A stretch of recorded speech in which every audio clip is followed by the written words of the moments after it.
Hey guys, andito tayo ngayon sa Republic Fencing. First day training ni Renzo year 2025 dahil na busy lang.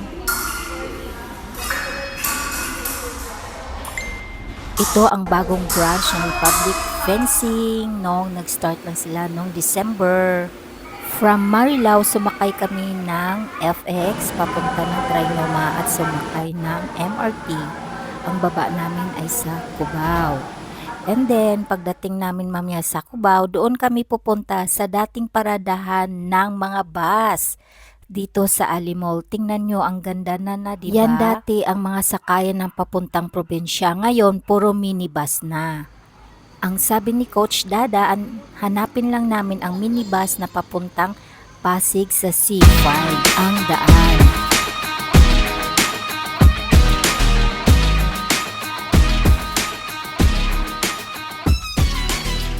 Tingnan nyo, napakalinis na. Dati puro mga basura ito at yung lumang building. Ang sabi sa amin ng mga dispatcher, sa pinakadulo daw yung paradahan ng minibus.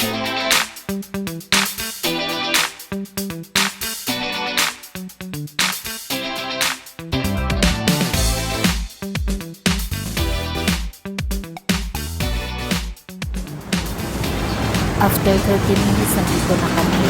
Yung pinakalandmark namin ay ang harapan ng SNR, kailangan namin bumaba. And then, pag nakita namin yung building na ito, doon kami papasok sa third floor. So, ito yung RF. Third floor. RF. Third floor, babe.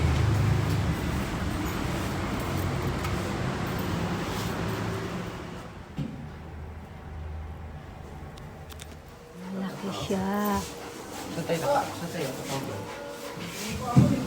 Wala pang tao. Ito ang view sa loob. Makikita mo yan. Dito kami sa Eastwood. Walking distance lang yan sa unahan. Mga 15 minutes na sa Eastwood ka na. Sa ngayon, napakaganda yung place ng RF. Napakaluwag. Itong March 8 and 9, mayroong competition at dito i-held sa RF.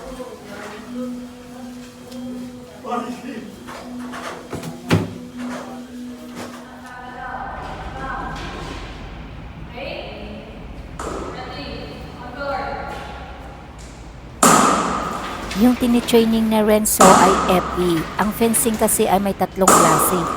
Yung safer, FE at foil.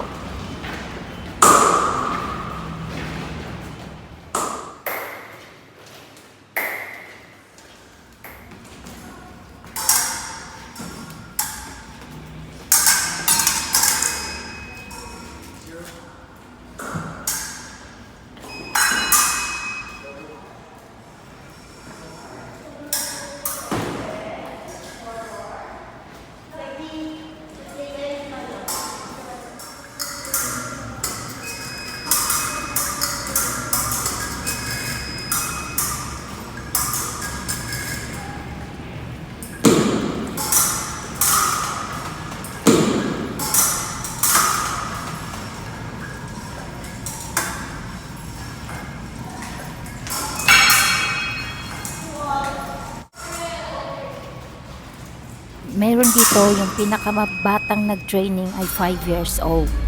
So kung willing kayo at gusto nyong ipa-train dito yung inyong anak sa RF, pwede kayong mag-inquire sa Republic Fencing Facebook page nila.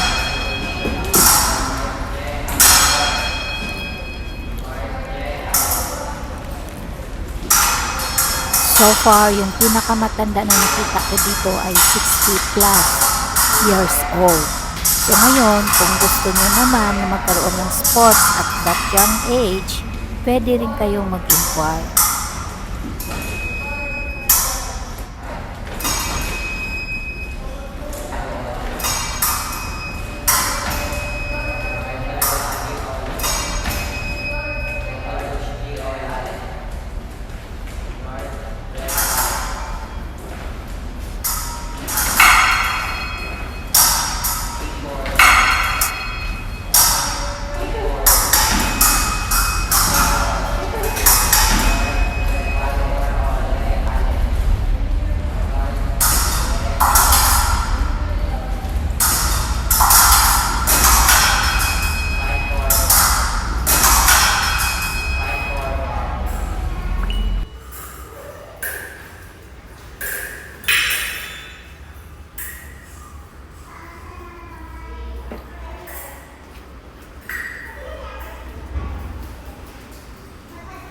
So itong araw na ito, itong cute na ito, 8 years old, yun po yung nagtitraining at ang Epi din po yung kanyang pinag-trainingan.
After ng one-on-one session ng fencing, ito naman, nagtitraining si Renzo sa kanyang strength and endurance. Ibang coach naman ang umahawak sa kanya. Ito ang si Coach Sandro. Tinitingnan kung ano yung pinaka-weakness niya at yun ay ang ititrain para maging malakas ang ating anak.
Ang pinaka-coach naman ni Renzo sa fencing sa FP ay si Coach Daga.